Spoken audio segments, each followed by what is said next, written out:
Hello, welcome back to Sheema's world. അപ്പോൾ ഇന്ന് അധികം കാര്യങ്ങളൊന്നും എനിക്ക് പറയാനില്ല.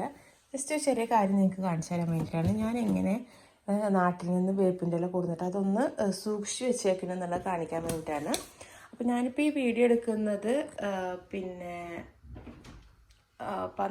എത്രയാം തീയതിയാ, ഡേറ്റ് മറന്നുപോയി, ഒരു 14-15 ആയിട്ടുണ്ടായിരിക്കും കേട്ടോ. 16-ാം തീയതി ആയിട്ടുണ്ട്. അപ്പോൾ ഞാൻ എങ്ങനെയാണ് ഇതിൽ പിന്നെ ഇത് സ്റ്റോർ ചെയ്തതെന്നാണ് ഞാൻ കാണിക്കുന്നത്. വേപ്പിൻ്റെ ഞാൻ എങ്ങനെയാണ് സൂക്ഷിച്ച് വെച്ചേക്കുന്നത് എന്നുള്ളതാണ് ഞാൻ കാണിക്കുന്നത്. അപ്പോൾ ഞാൻ വന്നിട്ടുണ്ടായിരുന്നു 30-ാം തീയതിയാണ്. ഇപ്പോൾ ഏകദേശം ഒരു 2 ആഴ്ച കഴിഞ്ഞിട്ടുണ്ട്.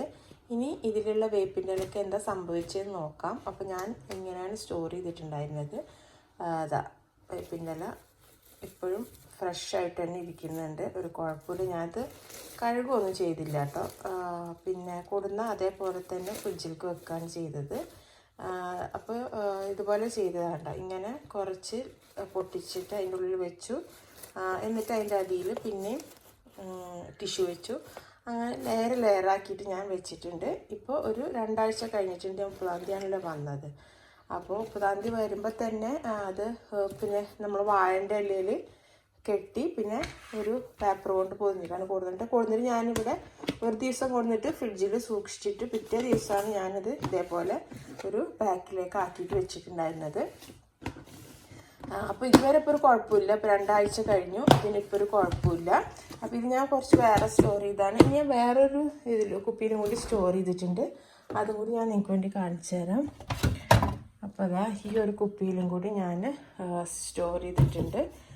ഈ ഒരു കുപ്പിയിലും ഇതേപോലെ തന്നെ ഞാൻ അങ്ങനെ പൊട്ടിച്ചിട്ടിട്ടാണ് ചെയ്തിരിക്കുന്നത്. അപ്പോൾ ഇതിൽ ഞാൻ അതിൻ്റെ തണ്ടൊക്കെ കളഞ്ഞിട്ടാണ് കേട്ടോ വെച്ചിട്ടുണ്ടായിരുന്നത്. അപ്പോൾ ഞാൻ അതൊന്ന് തുറന്നിട്ട് കാണിക്കും. ഇപ്പോൾ ഞാൻ ഉപയോഗിച്ചുകൊണ്ടിരിക്കുന്നതാണ്, മറ്റേത് ഞാൻ എടുത്തിട്ടില്ല. ഇത് കഴിഞ്ഞിട്ട് എടുക്കാമെന്ന് വിചാരിച്ചിട്ടാണ്. അപ്പോൾ ഇതിലിപ്പോൾ ഞാൻ തൊണ്ടൊക്കെ കളഞ്ഞിട്ട് ഇതാണ്ടോ അങ്ങനെ ഇട്ടേക്കുന്നത്. ഇപ്പോഴും വലിയ കുഴപ്പമൊന്നുമില്ല.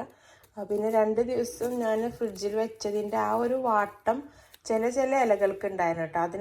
അത് മാത്രം ഇപ്പോൾ ഇതുപോലെ തന്നെ നിൽക്കുന്നുണ്ട്, കണ്ടോ. ഇതാ ഈ ഒരു ഇലയൊക്കെ അങ്ങനെ വന്നതാണ്. ജസ്റ്റ് ഞാൻ ആ ഫ്രിഡ്ജിൽ വെച്ചപ്പോൾ ഫ്രിഡ്ജിൻ്റെ ഇവിടുത്തെ തണുപ്പ് ഇതൊക്കെ കൂടി ചെറുതായിട്ട് ചില ഇലകൾക്ക് ഒരു ഐസ് പോലെ കയറിയിട്ടുണ്ടായിരുന്നു. അപ്പോൾ അതാണ് അങ്ങനെ. പക്ഷെ എല്ലാതും ഇല്ല, അൽഹംദുലില്ലാ. ഇപ്പോൾ ഈ ഇലക്ക് ഒരു കുഴപ്പമില്ല. അപ്പോൾ നിങ്ങൾ ആരെങ്കിലും ഇങ്ങനെ കൊണ്ടുവന്നിട്ടുണ്ടെങ്കിൽ ഇതേപോലെയൊക്കെ ഒന്ന് സ്റ്റോർ ചെയ്തൊക്കെ. അപ്പോൾ നാട്ടിലാണെങ്കിലും എല്ലാവരുടെ വീട്ടിലൊന്നും വേപ്പിൻ്റെ ഇല ഇല്ല, നമ്മൾ എവിടെയെങ്കിലുമൊക്കെ വാങ്ങിക്കുന്നവരുണ്ടായിരിക്കും. അപ്പോൾ അവർക്കൊക്കെ ഇങ്ങനെ സ്റ്റോർ ചെയ്താൽ നന്നായിരിക്കും എന്ന് എനിക്ക് തോന്നുന്നത്. അപ്പോൾ ഇങ്ങനെയാണ് ഇപ്പോൾ 2 ആഴ്ച കഴിഞ്ഞിട്ടുള്ള ഇതിൻ്റെ അവസ്ഥ ഉള്ളത്. എന്തായാലും നമുക്ക് നോക്കാം എത്രത്തോളം ഇതിങ്ങനെ തന്നെ നിൽക്കുന്നുള്ളത് കേട്ടോ. അപ്പോൾ എല്ലാവർക്കും വീഡിയോ ഇഷ്ടമെന്ന് വിചാരിക്കുകയാണ്. ഇഷ്ടമായിട്ടുണ്ടെങ്കിൽ ഒന്ന് ലൈക്ക് ചെയ്യാനും കമൻറ്റ്സ് അറിയിക്കാനും മറക്കണ്ട. ഇതുപോലെ അല്ലാതെ വേറെ ഏതെങ്കിലും ഇത് പേപ്പറിൽ സ്റ്റോർ ചെയ്യുന്നവരുണ്ടെങ്കിൽ അതുകൊണ്ട് എന്നോട് കമൻറ്റ്സിലൂടെ അറിയിക്കാം കേട്ടോ. അപ്പോൾ ഞാൻ പിന്നെ ദിവസം വരാം ഇതിൻ്റെ ബാക്കിയുള്ള റിസൾട്ടൊക്കെ ആയിട്ട്. ഓക്കെ, അപ്പോൾ എല്ലാവർക്കും ബൈ, ടേക്ക് കെയർ.